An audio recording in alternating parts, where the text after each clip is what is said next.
Bismillahirrahmanirrahim. Wal 'asri innal insana lafi khusrin illa alladziina aamanu wa 'amilus shalihati wa tawassaw bil haqqi wa tawassaw bis sabr. Wa qala an-nabiy sallallahu alaihi wa alihi wa sahbihi wa sallam, kafa bil mauti wa'idah. Sadaqallahul 'azim wa sadaqa rasulun nabiyul karim wa huwa asdaqul qailin, amma ba'du. Ma'asyiral hadirin wal hadirah yang senantiasa di dalam rahmat Allah Subhanahu wa taala, berkumpulnya kita pada malam hari ini dikarenakan kita mengenang atau mengingat atau mendapatkan nasihat. Dengan duduknya kita di tempat ini, kita mendoakan sahibul musibah atau orang yang telah meninggalkan kita, bukannya meninggalkan kita ke tempat yang baik, akan tetapi tempat ini adalah tempat yang buruk. Maka orang yang sudah meninggal pasti dia akan merasa lebih bahagia, lebih tenang daripada kita. Karena ketika seseorang ditanya apa yang kita inginkan, hidup yang seperti apa yang kita inginkan, maka semua orang pasti menginginkan hidup yang tenang, hidup yang nyaman, hidup yang enak. Maka sempat ada sosok malaikat yang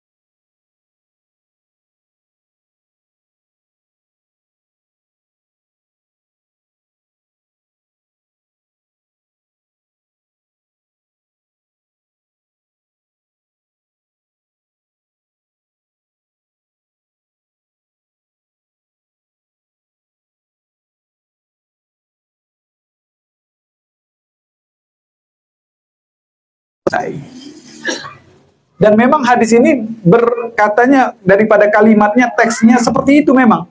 Kalau udah mati anak Adam, maka terputus semua amalnya. Tapi amal orang lain untuknya nggak terputus. Makanya kalau misalkan ada orang yang ngomong udah terputus amalnya, dia nggak perlu didoain. Maka kalau ketemu sama orang yang seperti itu, bilang sama dia, kalau kamu mati nguburin sendiri aja. Karena amal orang lain yang harus ada di situ. Gimana nyolatinnya? Memang bisa dia sholat sendiri, memang bisa dia mandi sendiri. Maka ada 3 amalan yang tidak terputus sama sekali, selain daripada amal orang lain untuk dia. Kalau amal orang lain untuk dia, maka itu nyampe terus-terusan, gak akan pernah berhenti. Ada anak yang soleh, yang ngedoain terus orang tuanya, maka amalan daripada orang tua tersebut, dia akan mendapatkan kebahagiaan yang nyata nanti di akhirat kelak, ataupun di alam barzakh. Ma'asyiral hadirin wal hadirah yang senantiasa di dalam rahmat Allah Subhanahu wa taala. Yang pertama tadi, kalau amal dia sudah tidak ada, amal dia yang paling bagus yang pertama apa? Shadaqatun jariyah. Dia senantiasa waktu hidupnya sering beramal sedekah, ya, ada masjid lagi dibangun, dia kasih. Kita ini pendidikan buat kita, kalau kita pengen hidup tenang, pengen hidupnya kita tenang nanti di alam barzakh, maka yang pertama yang harus kita lakukan sering-sering sedekah, sering-sering memberikan yang terbaik yang kita miliki. Kalau saya nggak punya duit, gimana dong? Maka ada hadis lain yang Rasulullah SAW katakan apa? Kullu ma'rufin sadaqah. Setiap sesuatu yang baik itu sedekah. Maka udah lakukan hal-hal yang baik. Oh, nggak cuma ngerjain yang baik-baik aja, tapi meninggalkan keburukan termasuk daripada melakukan kebaikan. Contohnya ada orang lagi gibah, lagi ngomongin orang, ya udah tinggalin. Itu termasuk daripada sedekah untuk diri kita sendiri. Karena memang kita kadang-kadang perlu kepada sedekah yang seperti itu. Atau seperti tersenyum kepada saudara-saudara kita. Ya, tersenyum kepada saudara-saudara kita, walaupun ya kita nggak bisa ngasih dia sesuatu, cukup dengan senyum aja. Harus sering-sering senyum, tapi jangan senyum kemana-mana. Ini ada ngelihat cewek cakep aja senyum-senyumin. Nah itu maksiat itu namanya. Atau melihat ada tiang bendera disenyumin, orang gila ini namanya. Jadi senyum juga ada tempat-tempatnya. Ya, bukan sembarangan kepada sesuatu yang maksiat. Ingat, sebuah kebaikan tidak akan pernah bercampur kepada kemaksiatan. Ataupun kebalikannya, setiap maksiat tidak akan pernah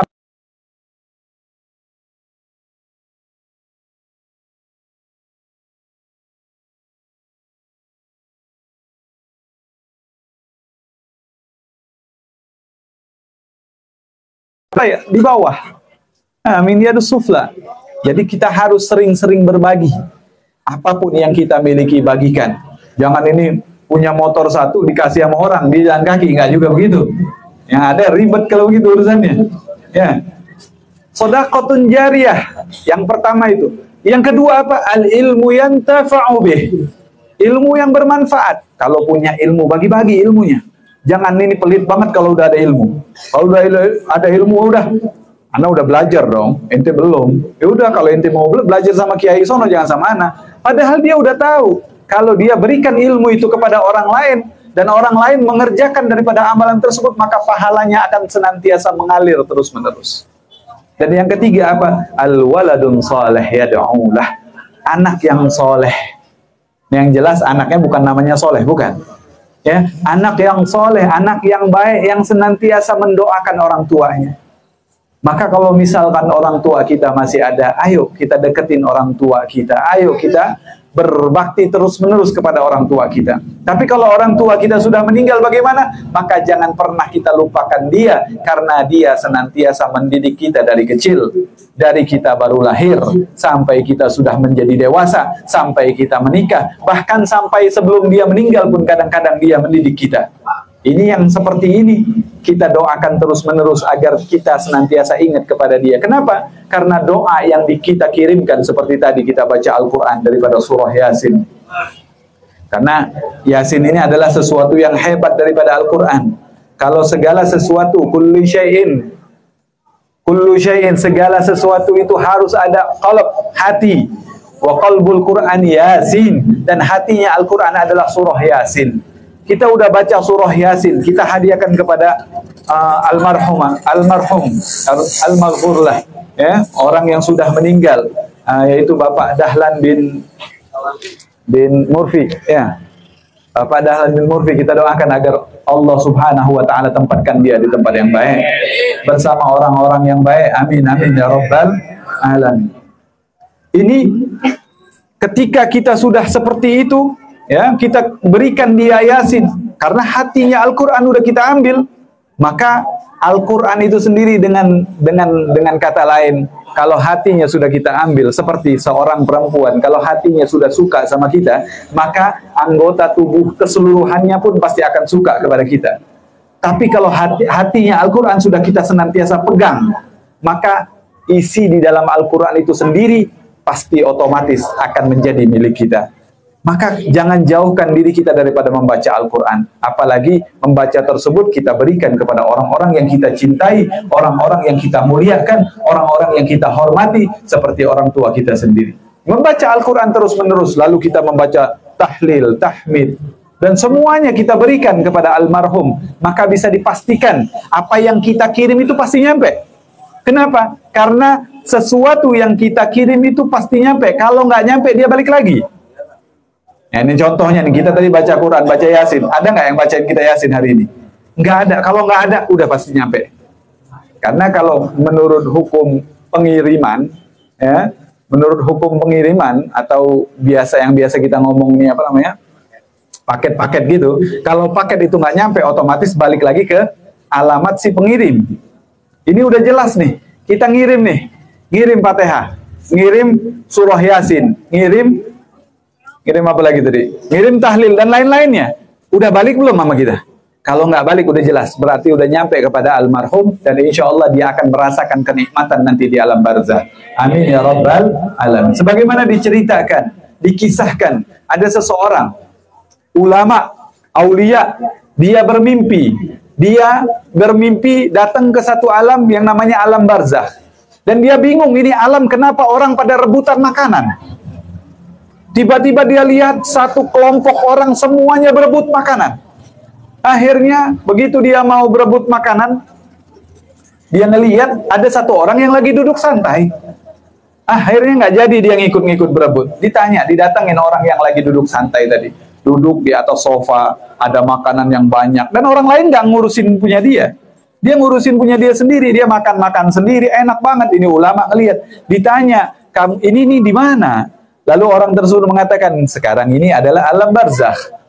Alam, penyambung antara alam duniawi menuju alam akhirat, yaitu penyambungnya atau jalan tengahnya adalah alam barzakh. Oh, katanya ini alam barzakh. Lalu ditanya lagi sama ulama tersebut, itu orang kenapa rebut-rebutan?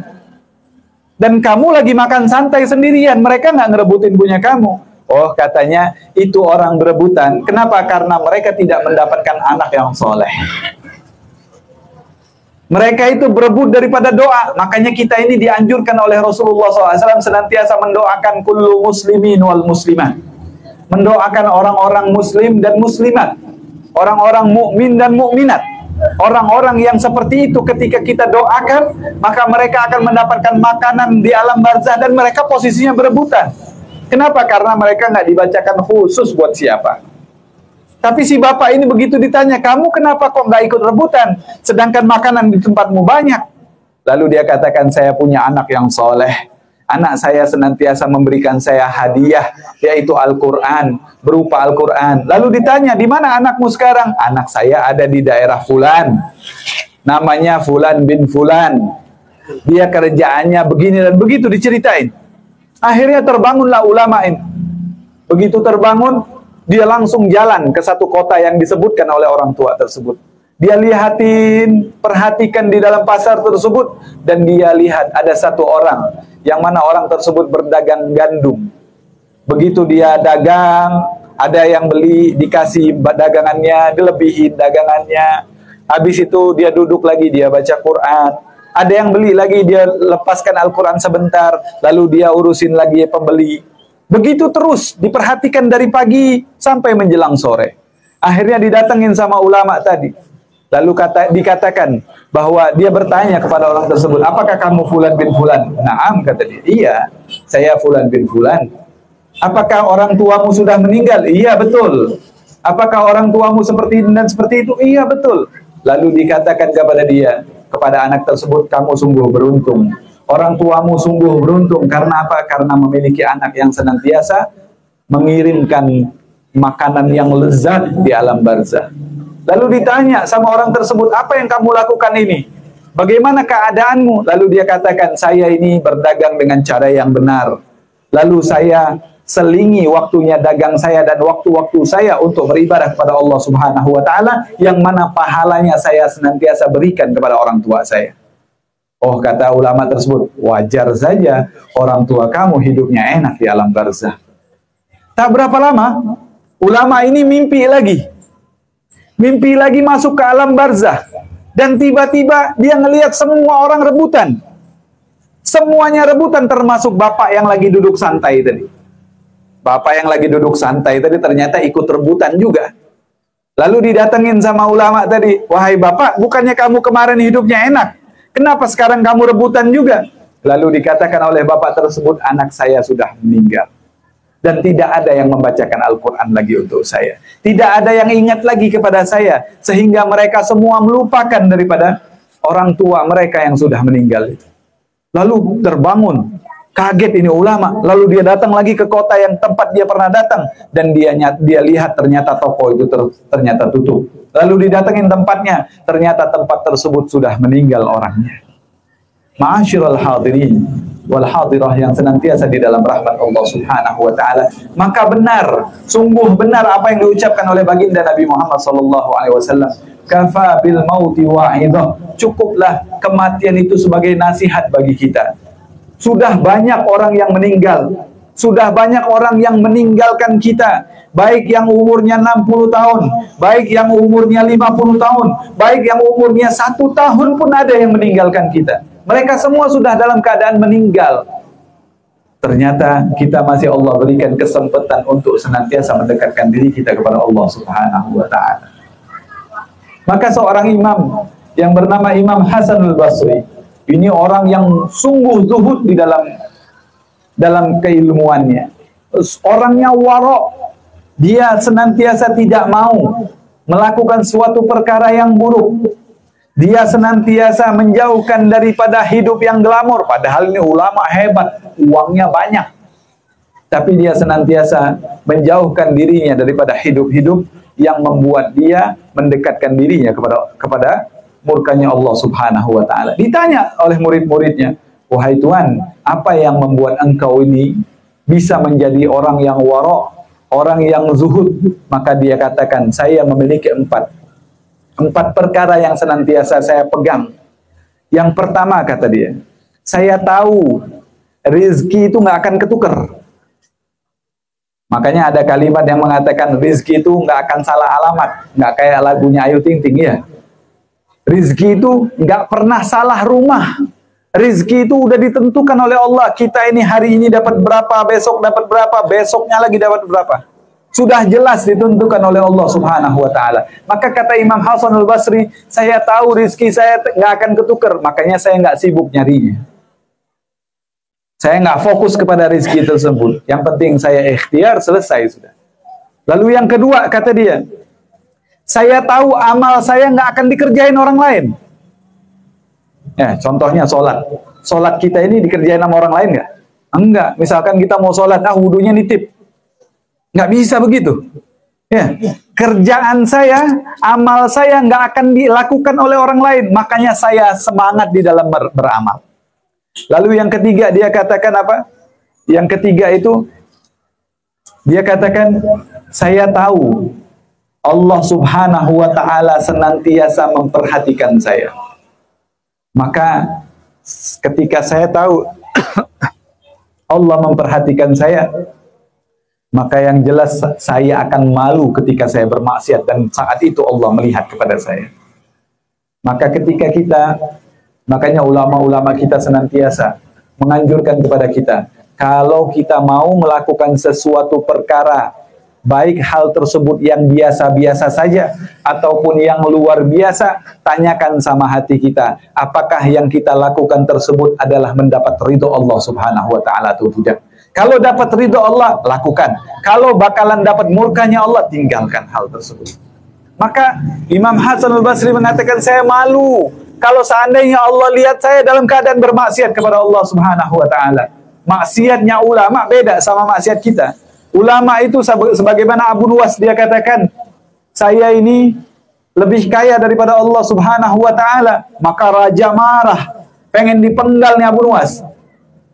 Ditanya, "Apa yang menyebabkan engkau mengatakan kamu lebih kaya daripada Allah Subhanahu wa taala?" Maka dia katakan apa? Dia katakan, Allah di dalam surah Al-Ikhlas dikatakan lam yalid wa lam yulad. Allah itu nggak dilahirkan dan juga nggak melahirkan. Sedangkan saya dilahirkan dan juga saya melahirkan. Saya punya orang tua dan saya juga punya anak kan. Lalu kalimat yang berikutnya dia katakan bahwa saya ini senang banget bermaksiat kepada Allah Subhanahu wa taala. Wah, marah lagi raja, pengen dipenggal lagi nih Abu Nuwas. Akhirnya ditanya lagi, "Apa yang menyebabkan engkau suka bermaksiat kepada Allah Subhanahu wa taala?" Lalu dia katakan, "Terkadang ketika aku lagi duduk berduaan dengan istriku, ini halal nih, halal." Dia katakan, "Terkadang hal tersebut membuat saya lalai kepada Allah, lupa kepada Allah. Itu maksiat yang paling besar yang saya lakukan." Segitu aja maksiat. Lalu bagaimana keadaan kita? Kita ini hobi kali maksiat. Kadang-kadang nggak maksiat di luar, lagi buka handphone, kelihat sedikit, lumayan nih. Kan begitu. Kebanyakan di antara kita itu seperti itu. Na'udzubillah min dzalik. Maka hal tersebut kita harus punya malu kepada Allah Subhanahu wa taala. Harus punya malu ketika kita ingin melakukan sebuah maksiat, kita harus meyakini Allah melihat kita dan kita akan malu kepada hal tersebut. Lalu yang keempat, kata Imam Hasan al-Basri, kematian saya sudah dekat. Kematian kita sudah jelas ada, sudah pasti datang. Maka kata Imam Hasan al-Basri, karena saya tahu kematian pasti datang kepada saya, dengan itu saya bersungguh-sungguh di dalam beramal. Maka ma'asyiral hadirin wal hadirah yang senantiasa di dalam rahmat Allah Subhanahu wa taala, mimiknya kayaknya habis nih. Tukar dulu, tukar. Cek.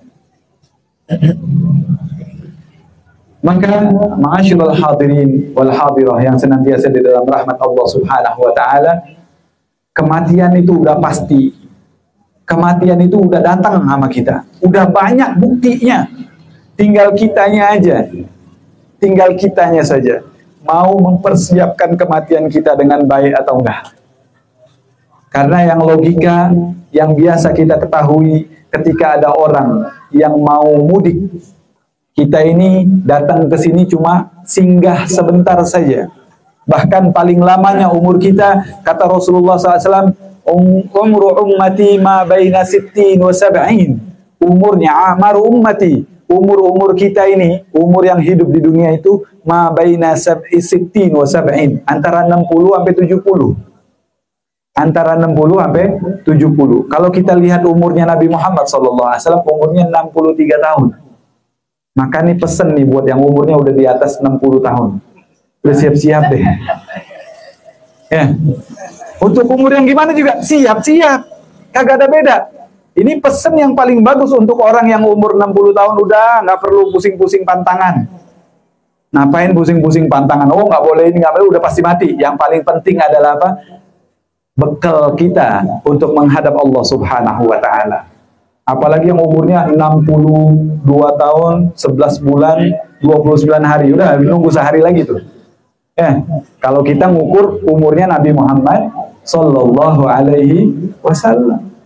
Udah nggak usah mikirin, wah nggak boleh begini nanti tambah sakit, nggak boleh begini nanti tambah sakit. Fikirkan bagaimana nanti kita di akhirat kelak, bagaimana nanti kita di alam barzah. Kalau memang kita yakin terhadap hal tersebut, makanya Allah Subhanahu wa taala katakan di dalam Al-Qur'an, yu'minuna billahi wal yaumil akhir. Orang yang beriman kepada Allah dan juga hari akhir, mereka pasti akan mempersiapkan diri mereka untuk berjumpa dengan Allah di hari akhir kelak. Tapi kebanyakan di antara kita ini sudah karena keenakan hidup di dunia, ngerasa memiliki segalanya, padahal semua itu titipan. Anak titipan, orang tua titipan, harta titipan. Yang enak lagi itu kadang-kadang suaminya luar biasa kerja, bontang-banting, banting tulang, udah kaya raya mati. Bininya masih cakep kawin sama orang lain. Ujung-ujungnya apa? Yang nikmatin orang lain. Fokus kita sekarang ini bagaimana caranya kita mendapatkan ridhonya Allah Subhanahu wa taala. Bagaimana kita beramal yang baik, beramal yang bagus, agar apa? Agar kita memiliki tabungan di akhirat kelak. Agar ketika kita berjumpa dengan Allah Subhanahu wa taala, kita tidak dalam keadaan merugi, kita tidak dalam keadaan yang sia-sia, kita tidak dalam keadaan yang bangkrut. Kadang-kadang kita ngerasa, wah saya mah amalannya udah banyak Habib, alhamdulillah. Ngapain aja? Ya, kalau sholat berjamaah selalu. Terus apa lagi? Puasa Ramadan nggak pernah lewat. Terus apa lagi? Oh, zakat saya nggak pernah lewat. Terus apa lagi? Haji setiap tahun. Maksiat tiap hari. Sama aja bohong itu urusannya. Maka jadikan kehidupan kita ini setiap harinya kebaikan, kebaikan, kebaikan. Dan sudah bisa dipastikan, orang yang sudah meninggal, yang meninggalkan 3 perkara yang saya katakan tadi. Yang pertama, shadaqatun jariyah. Dia senantiasa beramal jariyah. Lalu dia, yang kedua, al-ilmu yantafa'u bih, ilmu yang bermanfaat. Lalu dia memiliki anak yang soleh. Orang yang seperti itu sudah sukses dia hidup antara dia dengan Allah Subhanahu wa ta'ala. Maka kita doakan agar anak-anak daripada Bapak Dahlan menjadi anak-anak yang soleh dan solehah. Amin ya rabbal alamin. Yang senantiasa mendoakan kepada orang tuanya sehingga orang tuanya merasakan kesuksesan dan dia berbangga ketika berjumpa dengan Allah Subhanahu wa ta'ala. Wa hadza minni wal afu minkum. Wassalamualaikum warahmatullahi wabarakatuh.